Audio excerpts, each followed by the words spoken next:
All right. Okay, now we are live on Instagram and YouTube. Yay. Ooh, it's alive. Sorry, I was running a little late. Working on my submission for the song-along songwriting challenge for this week. All right, where are we? Chapter 15.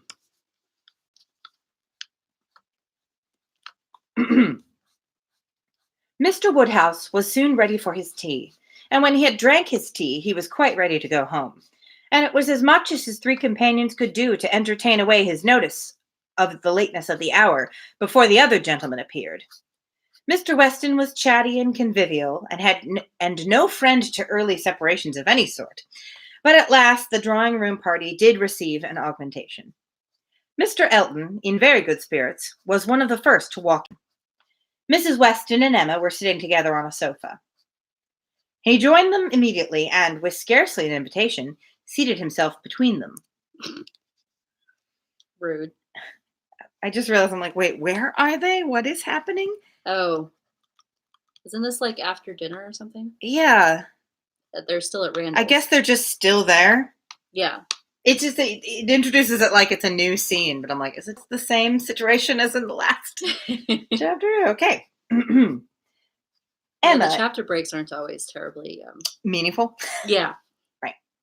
Emma, in good spirits too, from the amusement afforded her mind by the expectations of Mr. Frank Churchill, was willing to forget his late improprieties and be as well satisfied with him as before, and on his making Harriet his very first subject, was ready to listen with most friendly smiles.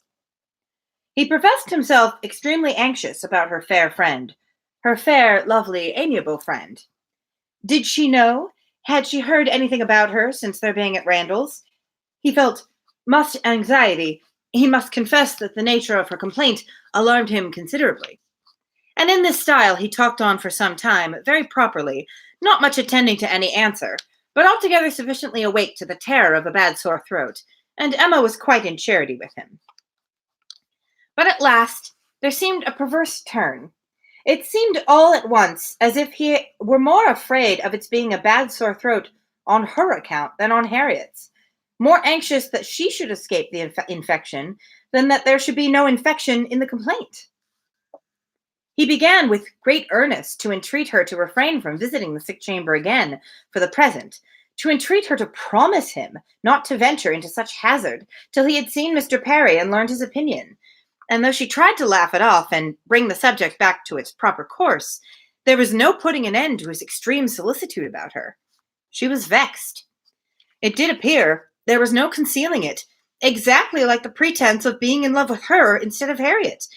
An inconstancy, if real, the most contemptible and abominable.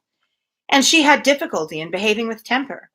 He turned to Mrs. Weston to implore her assistance. Would not she give him her support? Would not she add her persuasions to his, to induce Miss Woodhouse not to go to Mrs. Goddard's till it were certain that Miss Smith's disorder had no infection? He could not be satisfied without a promise. Would not she give him her influence in procuring it? So scrupulous for others, he continued, and yet so careless for herself. She wanted me to nurse my cold by staying at home today, and yet will not promise to avoid the danger of catching an ulcerated sore throat herself. Is this fair, Mrs. Weston? Judge between us. Have not I some right to complain? I am sure of your kind support and aid. And here we have the illustration captioned, Is it fair, Mrs. Weston? Of Mr. Elton, sitting between them and just making a bother of himself. He looks a little different. They didn't make him look quite as silly. Oh, I guess not. I feel like in the other illustrations they gave him kind of like a large chin and a large nose. He looks more like the handsome young man he's supposed to be in this particular. So unless I somehow misunderstood and those other illustrations or somebody else, I don't know who they would be. Or maybe the illustrator just wasn't very consistent. Yeah. Oh, hi, Aaron. Hi, Jerome. Glad you guys made it. We are at the dinner party at Randall's with Mr. and Mrs. Weston. And Emma has just begun to realize that perhaps Mr. Elton is interested in her rather than Harriet. Horror of horrors. Where was I? Emma saw Mrs. Weston's surprise and felt that it must be great, at an address which, in words and manner, was assuming to himself the right of first interest in her, and as for herself, she was too much provoked and offended to have the power of directly saying anything to the purpose. She could only give him a look, but it was such a look as she thought must restore him to his senses, and then left the sofa, removing to a seat by her sister and giving her all her attention. Oh, Jerome, I've never read it either. This is my first time reading it. So I just wanted to give people a little catch up in case they missed any of the other days. But the other videos are on the internet if you want to catch up. I've seen a couple of adaptations of it, including the recent Autumn to Wild film, which I recommend checking out online, which it is available now. All right. She had not time to know how Mr. Elton took the reproof. So rapidly did another subject succeed. For Mr. John Knightley now came into the room from examining the weather, and opened on them all the information of the ground being covered with snow, and of it still snowing fast. Oh, Pepper. Oh. You okay, buddy? And my cat just tried to jump up on the couch and then just fell off. Poor thing. Oh, Aaron says he has a monstrous confession. He has never read or seen an adaptation of any Austen. Oh, Aaron. My heavens. Not a single one. Apparently you have watched all of them. Nowhere near his presence. It's true. I did not discover the Pride and Prejudice miniseries that I've seen so many times until long after Aaron and I were no longer living in the same house. So. I was not particularly into Austen when I was younger. So. Okay. Well, that's fine. I'm sort of surprised, but it's fine. It's not a bad thing. Although you should check out the new Emma movie, Aaron. I think you would enjoy it. It's an interesting take on the story. Very stylistic. All right, it's snowing, right? Yes, and of it still snowing fast, with a strong drifting wind, concluding with these words to Mr. Woodhouse. This will prove a spirited beginning of your winter engagement, sir. Something new for your coachman and horses to be making their way through a storm of snow. Just being a jerk. Poor Mr. Woodhouse was silent from consternation, but everybody else had something to say. Everybody was either surprised or not surprised, and had some question to ask or some comfort to offer. Mrs. Weston and Emma tried earnestly to cheer him and turn his attention from his son-in-law, who was pursuing his triumph rather unfeelingly. This scene is very different in the current movie, I gotta say. Mr. John Knightley is not like this at all in this scene. I admired your restoration very much, sir, said he, in venturing out in such weather, for of course you saw there would be snow very soon. Everybody must have seen the snow coming on. I admired your spirit, and I dare say we shall get home very well. Another hour or two's snow can hardly make the road impassable. Then we are 2 carriages. If one is blown over in the bleak part of the common field, there will be the other at hand. I dare say we shall all be safe at Hartfield before midnight. Oh, God. He's such a jerk. It's just like it's like he's trolling him, but with no mercy. It's been years since I watched the other adaptation I've seen, so I have no memory of this scene in the Gwyneth Paltrow one, but it's very different in the recent one. I don't know that it's even. I don't know. I don't have very much memory of that movie at all. I tried to suppress it. Fair. But Jeremy Northam. That is true. And Alan Cumming. Right? I completely forgot that he was in that. Yeah, I had forgotten too until somebody pointed out that he was Mr. Elton, and I'm like, oh, he'd be perfect. Yeah. I'm sure he was perfect. Yes. All right. Mr. Weston, with triumph of a different sort, was confessing that he had known it to be snowing some time, but had not said a word, lest it should make Mr. Woodhouse uncomfortable, and be an excuse for his hurrying away. As to there being any quantity of snow fallen, or likely to fall to impede their return, that was a mere joke. He was afraid they would find no difficulty. He wished the road might be impassable, that he might be able to keep them all at Randall's, and with the utmost goodwill was sure that accommodations might be found for everybody, calling on his wife to agree with him, that, with a little contrivance, everybody might be lodged, which she hardly knew how to do, from the consciousness of there being but 2 spare rooms in the house. Mr. Weston, what are you doing? What is your deal? I know, right? He's a bit like Sir William Lucas. He just wants to be friends with everybody, He and he is. wants everyone to like him and think well of him, and he just wants everything to be a party, even when he's not really paying attention to reason. Yeah. I like him more than William Lucas, though. Yes. What is to be done? Oh, what is to be done, my dear Emma? What is to be done? Was Mr. Woodhouse's first exclamation, and all that he could say for some time.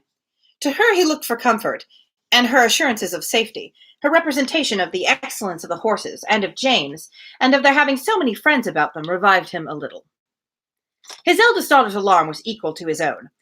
The horror of being blocked up at Randall's while her children were at Hartfield was full in her imagination, and fancying the road to be now just passable for adventurous people, but in a state that admitted no delay, she was eager to have it settled that her father and Emma should remain at Randall's, while she and her husband set forth instantly through all the possible accumulations of drifted snow that might impede them. "You had better order the carriage directly, my love," said she. I dare say we shall be able to get along if we set off directly, and if we do come to anything very bad, I can get out and walk. I am not at all afraid. I should not mind walking half the way. I could change my shoes, you know, the moment I get home, and it is not the sort of thing that gives me cold." "Indeed," replied he. "Then, my dear Isabella, it is the most extraordinary thing in the world, for in general everything does give you cold. Walk home. You are prettily shod for walking home, I dare say. It will be bad enough for the horses." Isabella turned to Mrs. Weston for her approbation of the plan. Mrs. Weston could only approve. Isabella then went to Emma, but Emma could not so entirely give up the hope of their being all able to get away, and they were still discussing the point when Mr. Knightley, who had left the room immediately after his brother's first report of the snow, came back again, and told them that he had been out of doors to examine, and could answer that there not being the smallest difficulty in their getting home, whenever they liked it, either now or an hour hence. He had gone beyond the sweep, some way along the Highbury road. The snow was nowhere above half an inch deep, in many places hardly enough to whiten the ground. A very few flakes were falling at present, but the clouds were parting, and there was every appearance of it being over very soon. He had seen the coachman, and they both agreed with him in there being nothing to apprehend. I love this. Everyone's freaking out and offering different plans, none of which make any sense. And Mr. Knightley's like, "Hey, I actually literally went outside and looked at the snow and the road and talked to the coachman, and we're fine." So. Yeah. This is why I like Mr. Knightley. Everyone else is just coming up with all this ridiculousness. He's a breath of sanity. He's a breath of sanity. He is indeed. Oh,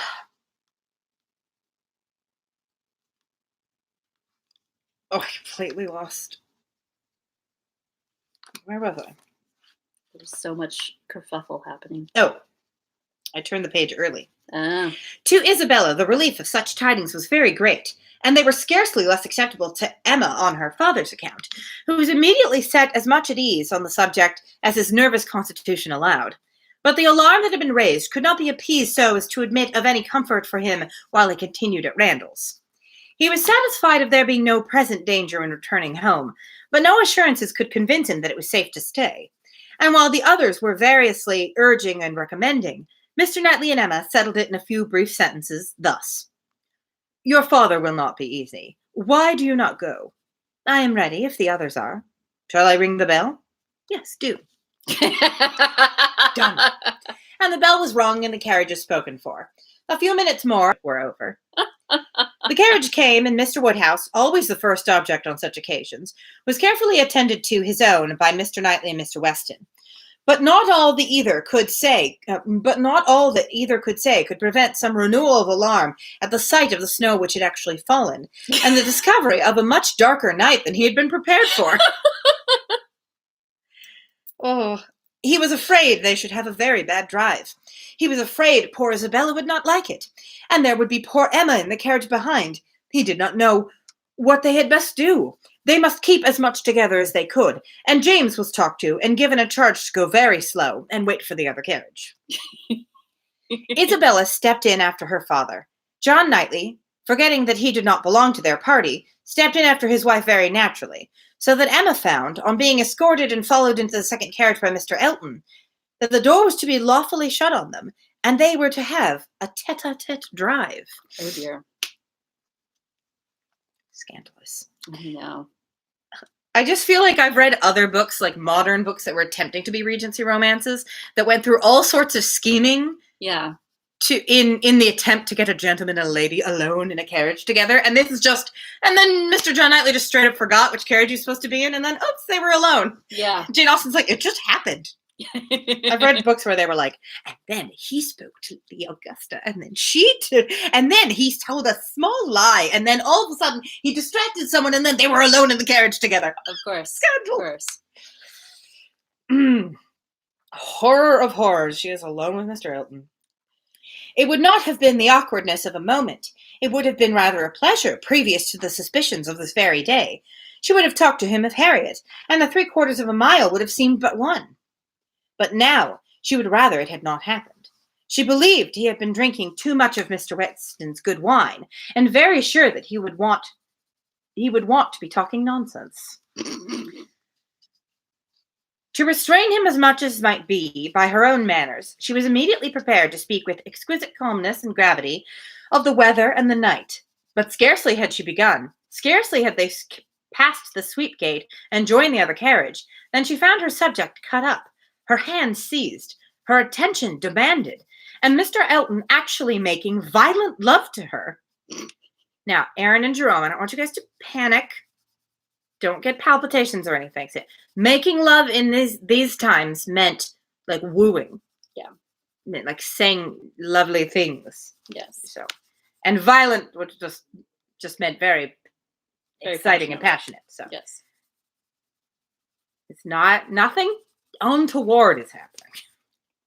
Well, a little bit untoward. A little untoward. Unwanted, but not untoward. I mean, I was just thinking this is kind of a situation that a lot of women have found themselves in.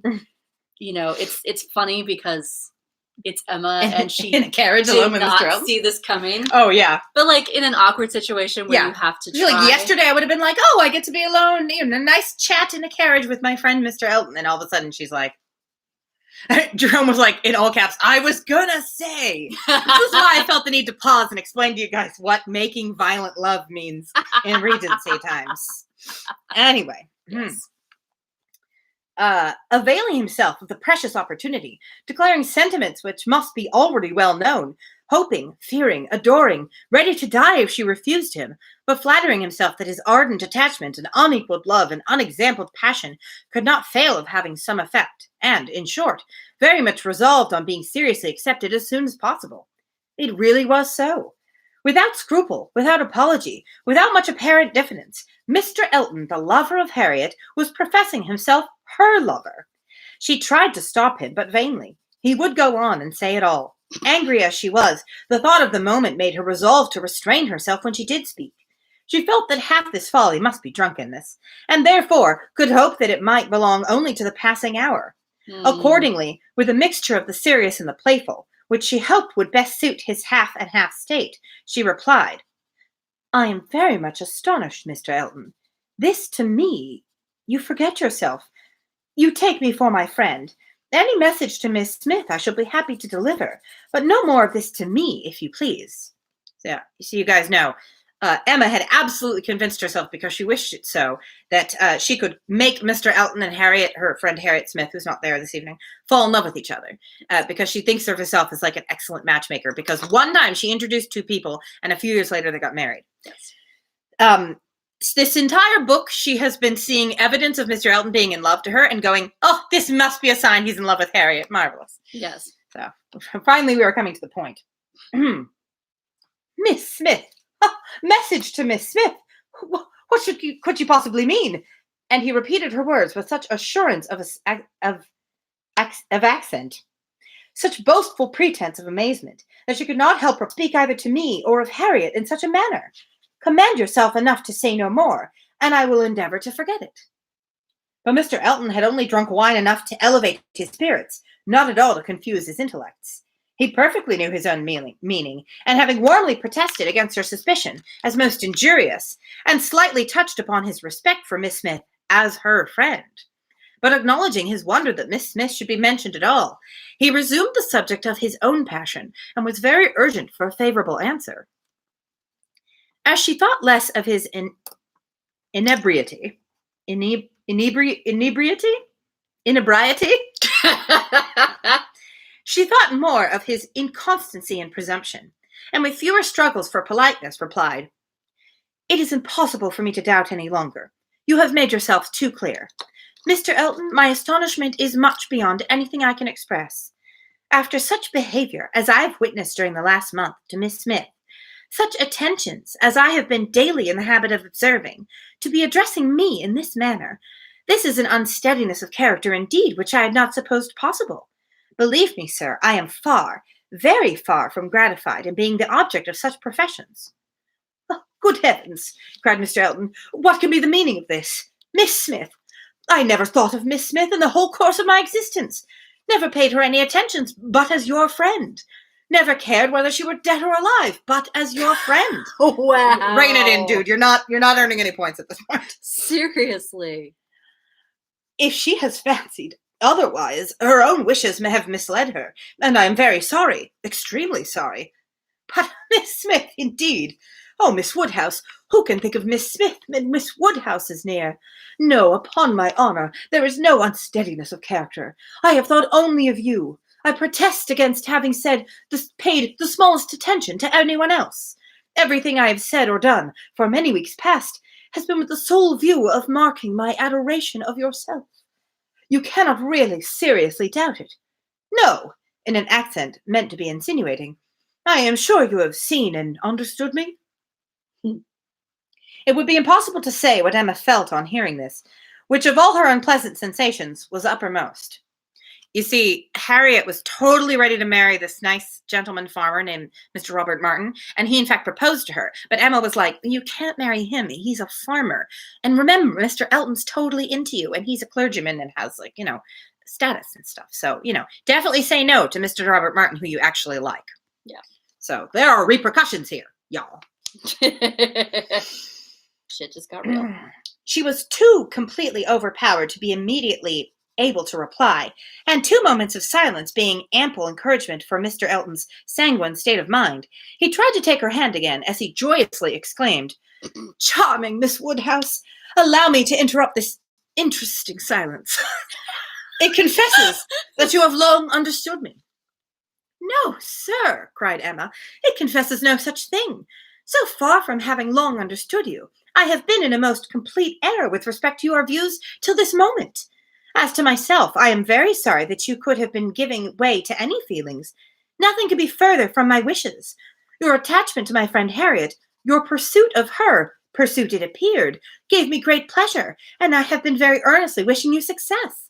But had I supposed that she were not your attraction to Hartfield, I should certainly have thought you judged ill in making your visits so frequent. Am I to believe that you never sought to recommend yourself, particularly to Miss Smith? That you have never thought seriously of her?" "Never, madam," cried he, affronted in his turn. "Never, I assure you. I think seriously of Miss Smith. Miss Smith is a very good sort of girl, and I should be happy to see her respectably settled. I wish her extremely well, and no doubt there are men who might not object to.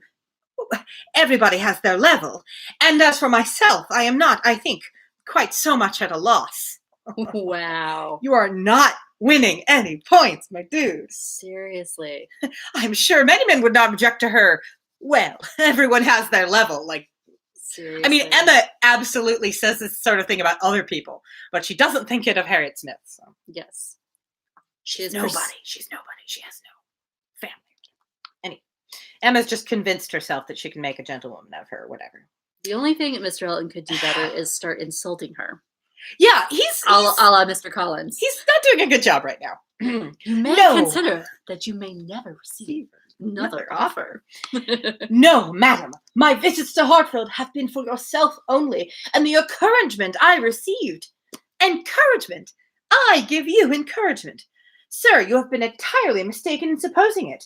I have seen you only as an admirer of my friend. In no other light could you have been more to me than a common acquaintance.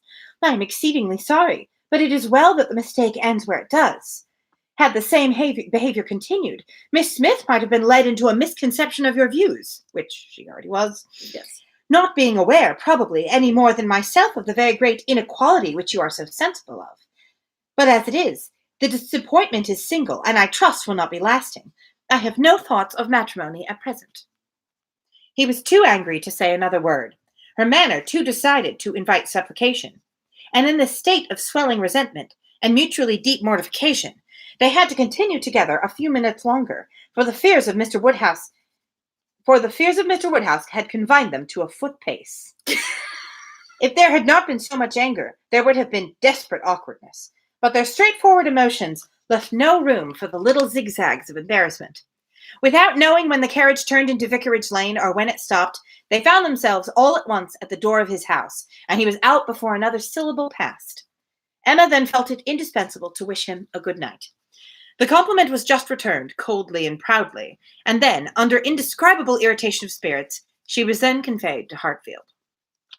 There she was welcomed with the utmost delight by her father, who had been trembling for the dangers of a solitary drive from Vicarage Lane, turning a corner which he could never bear to think of, and in strange hands, a mere common coachman, no James, and there it seemed as if her return only were wanted to make everything go well, for Mr. John Knightley, ashamed of his ill humour, was now all kindness and attention, and so particularly solicitous for the comfort of her father as to seem, if not quite ready to join him in a basin of gruel, perfectly sensible of its being exceedingly wholesome, and the day was concluding in peace and comfort to all their little party except herself. But her mind had never been in such perturbation, and it needed a very strong effort to appear attentive and cheerful till the usual hour of separating allowed her the relief of quiet reflection. Oh my. Wow, Aaron and Jerome, you guys joined in for a very intense, action-filled chapter. Yes. Such action as happens in Regency novels. Yes. Or at least Jane Austen's Regency novels. Yeah, I say Regency novels, but I don't know that I've read a single other book from the period. Yeah, this is also the time period of like Anne Radcliffe and like the.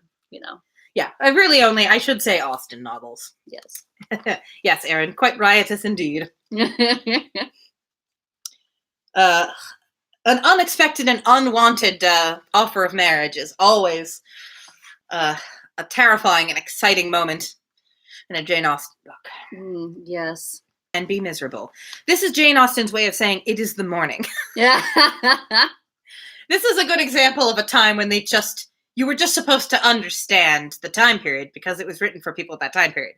Like someone else would be like, wait, at night? Is it the night still? But, this means it's the morning and she's been dressed by her maid. Oh, okay. Right? The hair was curled, the maid sent away, and Emma sat down to think and be miserable. No? I thought the hair was put in curlers before bed. Oh, see? Maybe it is that night. It would make sense. We'll for her see. to think and be miserable that night. Yeah. Okay. So it's still that night. This is a perfect example of how confusing this stuff can be. Well, we shall see. It could still Just turn out the other way. Seems silly to curl your hair at night. I mean, it probably means putting it in curlers. See, I'm thinking of curling with a hot implement. Yeah. Which they certainly had those. They did, but I think that weren't electric. But I think at the time they put them in.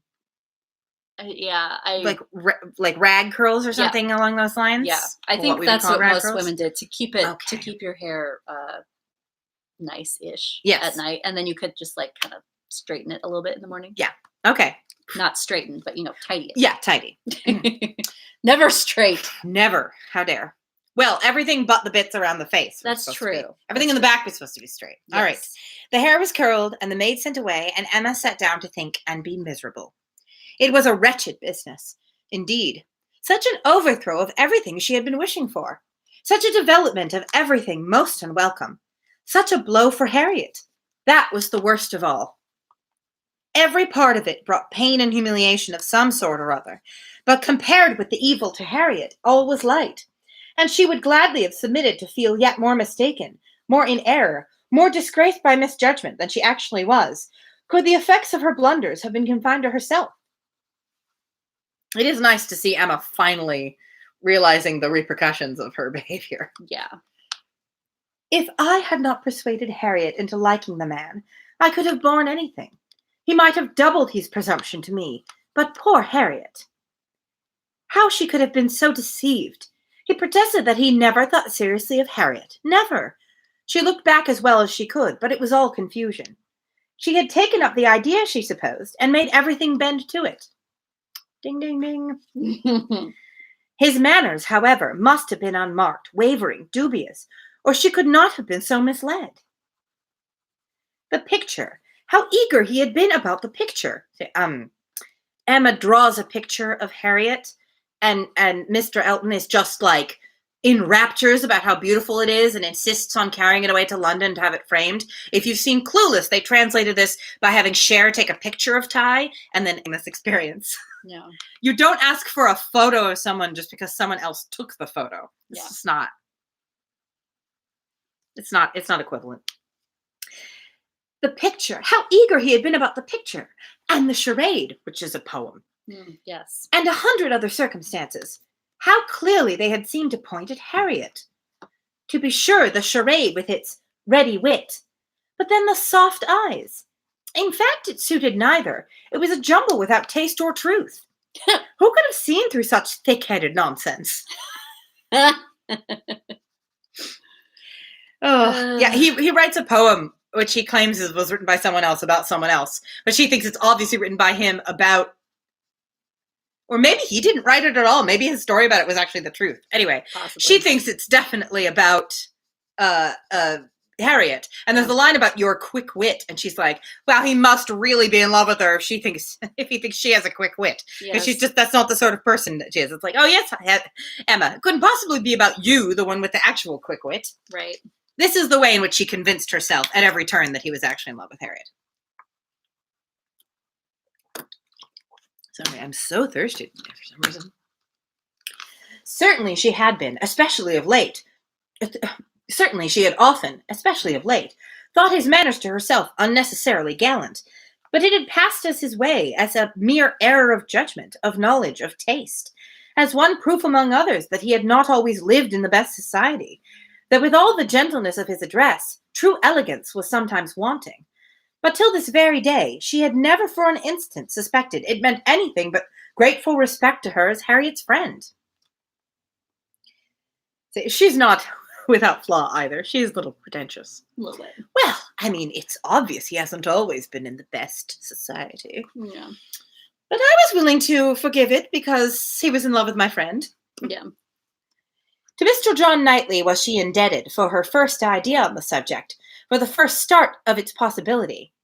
Oh, also, by the way, Mr. John Knightley and Mr. Knightley are two different people, just to be clear. Yes. Mr. John Knightley is her brother-in-law. He's married to her older sister.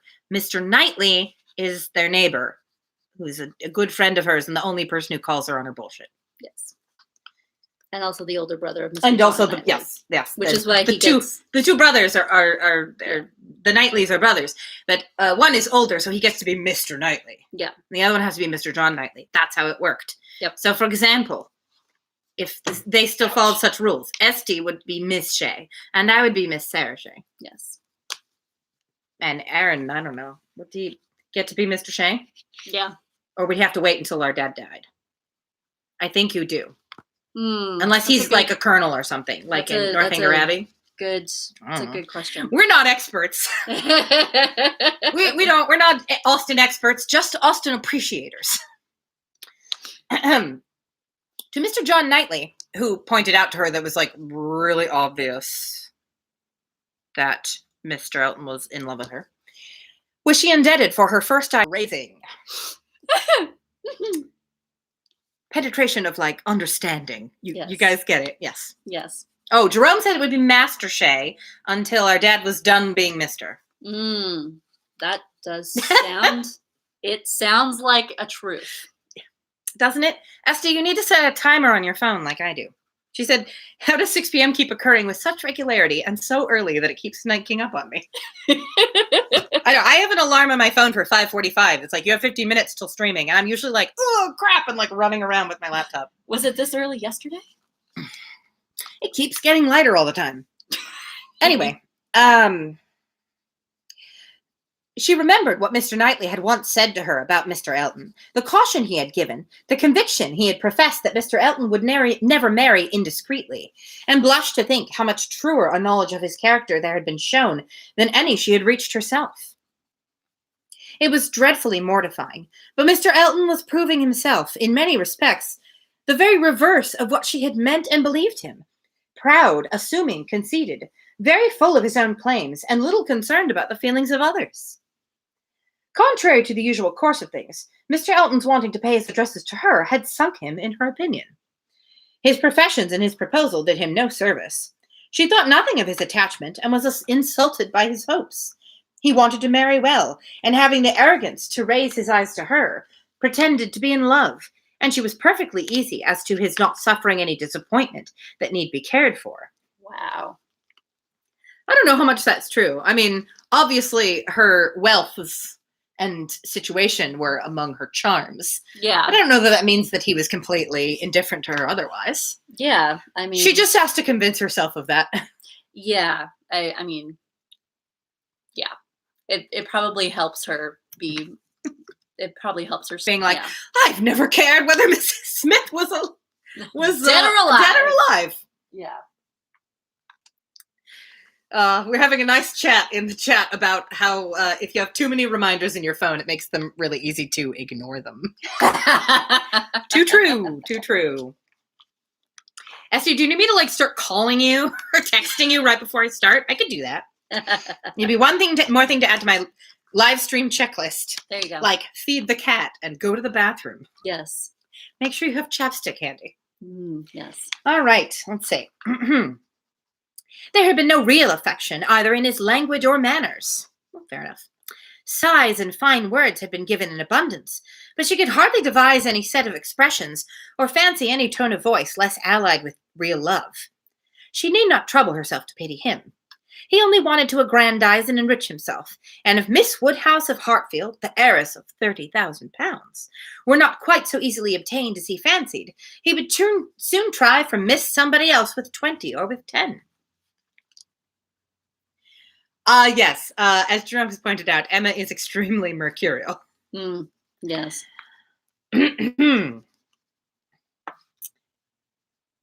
But that he should talk of encouragement, should consider her as aware of his views, accepting his intentions, meaning, in short, to marry him, should suppose himself and her equal in connection or mind. And she's also very conceited. Wow. Look down upon her friend, so well understanding the gradations of rank below him, and be so blind to what rose above, as to fancy himself showing no presumption in addressing her. It was most provoking. She thinks that he's ridiculous to look down on Harriet for being a lower status than him, even though she knows that Harriet is. Right. But at the same time, thinks him absurd for having the pretensions of addressing her, who is slightly above him in status. Yeah. She needs a good punch up the bracket. not the physical bracket, like, you know, her like ideas about class. I've never heard that expression before. Yes. I think it's like a Cockney thing. I was just You need to go punch up the bracket. I think this is the bracket. Remembering my grandmother's she needs a good spanking. Yeah. Yes. Emma needs a good intellectual spanking. There you go. And Mr. Knightley is all too ready. Perhaps it was not fair to expect him to feel how very much he was her inferior in talent, and all the elegancies of mind. The very want of such equality might prevent his perception of it. Oh, he's stupider than me, so I guess he might not realize that he's stupider than me, is what she's saying. He must know that in fortune and consequence she was greatly his the very want of such equality might prevent his perception of it, but he must know that in future fortune and consequence she was greatly his superior. He must know that the Woodhouses had been settled for several generations at Hartfield, the younger branch of a very ancient family, and that the Eltons were nobody. The landed property of Hartfield certainly was inconsiderable, but being of a sort of notch in the Donwell Abbey estate. Being but a sort of notch in the Donwell Abbey estate. Donwell Abbey is where Mr. Knightley lives. That's his land. Yeah. So the rest of the town pretty much belongs to Mr. Knightley, more or less. I guess. So they're he must be.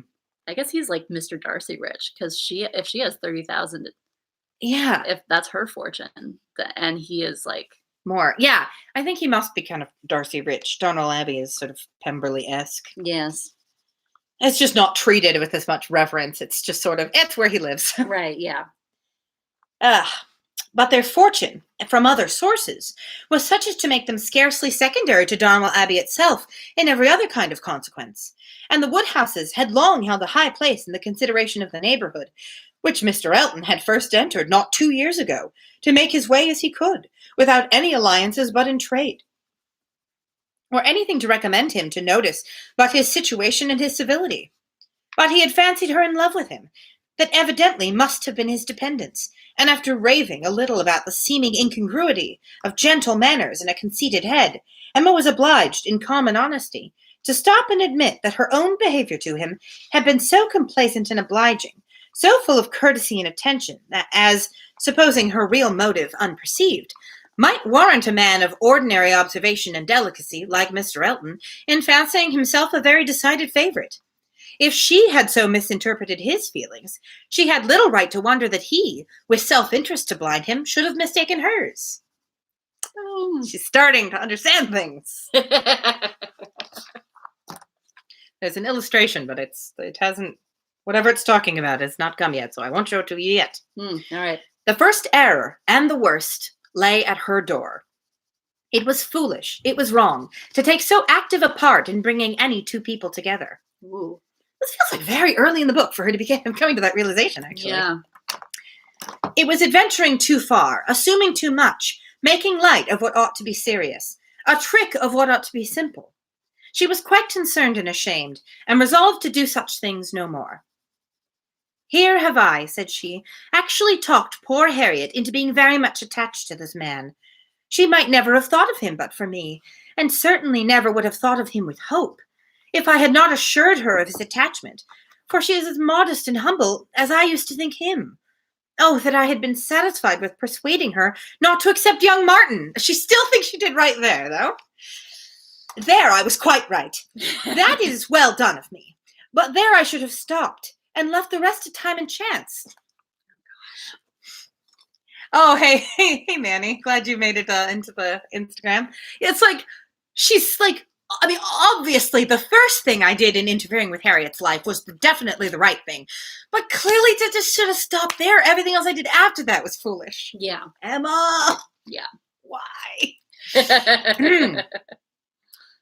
I was introducing her into good company and giving her the opportunity of pleasing someone worth having. I ought not to have attempted more.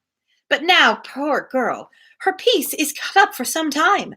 I have been but half a friend to her, and if she were not to feel this disappointment so very much, I am sure I have not an idea of anybody else who would be at all desirable for her. William Cox? Oh, no, I could not endure William Cox, a pert young lawyer. She stopped to blush and laugh at her own relapse, and then resumed a more serious, a more dispiriting cogitation upon what had been, and might be, and must be. And apparently they felt like this little throwaway line where she immediately starts imagining a new suitor for Harriet was worth an illustration. There is a pert young lawyer. This character, I'm pretty sure, is never mentioned again. And yet we needed an illustration of him. We were commenting in one of the past videos that the illustrations seem to only ever be of very throwaway moments, or moments that are described as happening in the past. Someone's like, oh, do you know what happened recently? A thing. And then they're like, here is a big illustration of that thing. And you're like, that's not part of the main story. Weird. It's weird. Weird choices. I'm on the wrong page now. She stopped to blush and laugh at her own relapse, and then resumed a more serious, more dispiriting cogitation upon what had been, what might be, and must be. The distressing explanation she had to make to Harriet, and all that poor Harriet would be suffering with the awkwardness of future meetings, the difficulties of continuing or discontinuing the acquaintance, of subduing feelings, concealing resentment, and avoiding éclat. I can't remember what that word means. It's French, though. Yeah. Were enough to occupy her in most unmirthful reflections, for some time longer, and she went to bed at last with nothing settled but the conviction of her having blundered most dreadfully. To youth and natural cheerfulness like Emma's, though under temporary gloom at night, the return of day will hardly fail to bring return of spirits. See, that's where the chapter break should have been. Yeah. The youth and cheerfulness of mornings are in happy analogy, and of powerful operation, and if the distress be not poignant enough to keep the eyes unclosed, they will be sure to open to sensations of softened pain and brighter hope. Emma got up on the morrow, much disposed for comfort than she had gone to bed, more ready to see alleviations of the evil before her, and to depend on getting tolerably out of it. It was a great consolation that Mr. Elton should not be really in love with her, or so particularly amiable as to make it shocking to disappoint him, that Harriet's nature should not be of that superior sort in which the feelings are most acute and retentive, and that there could be no necessity for anybody's knowing what had passed except the three principals, and especially for her father's being given a moment's uneasiness about it. Yes, she seems a little too okay with it in the morning, I would say. Yes. Oh my goodness, the sun is just streaming in. Indeed.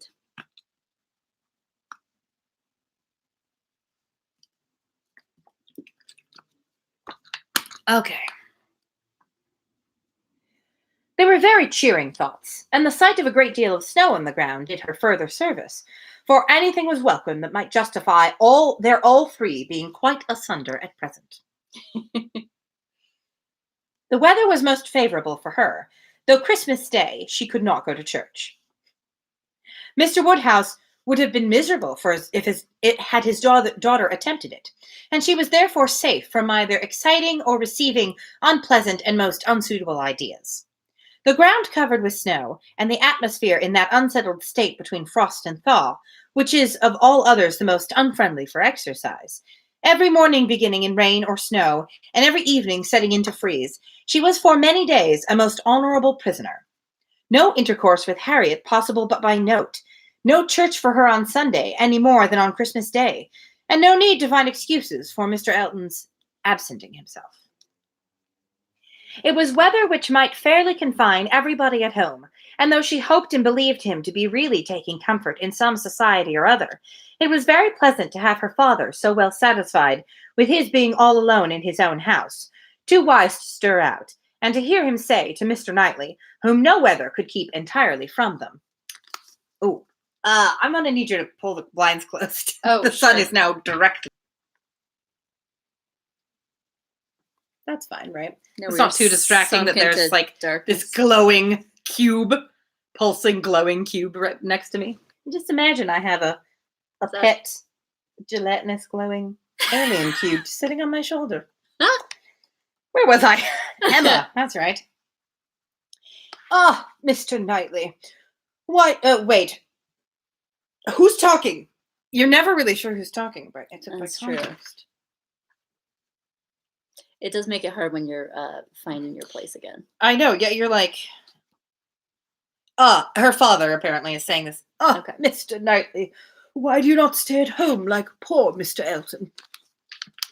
These days of confinement would have been, but for her private perplexities, remarkably comfortable, as such seclusion exactly suited her brother, whose feelings must always be of great importance to his companions. And he had, besides, so thoroughly cleared off his ill humor at Randall's, that his amiableness never failed him during the rest of his stay at Hartfield. He was always agreeable and obliging, and speaking pleasantly of everybody. But with all the hopes of cheerfulness and all the present comfort of delay, there was still such an evil hanging over her in the hour of explanation with Harriet as made it impossible for Emma to be ever perfectly at ease. And on that note, we shall wrap up the reading for today. We will read chapter 17 tomorrow. Wow. Right? Those were long chapters. Yeah, Didn't we these start two. on 15? Uh-huh. Yeah. That was just that was just two chapters. Yep.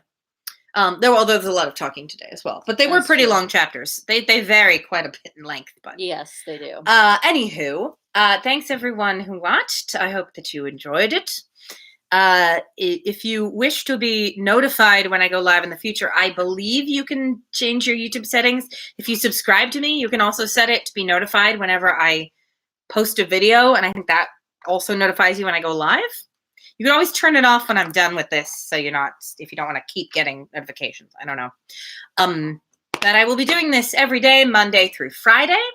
Take Saturdays off, and then Sunday night I will be doing a concert live stream here.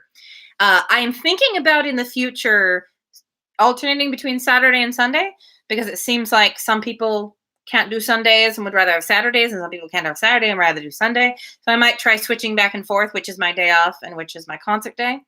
But at any rate, this Sunday it will still be on Sunday. I will have made a decision by then. But what I'm doing in the future. But this Sunday it will be at 6 p.m. Pacific, just like these videos are. And I will be taking requests and stuff. And yeah, I would love for any of you watching to join me. So on that note, I will end the stream. Thank you for coming. And I may see you, in fact, tomorrow.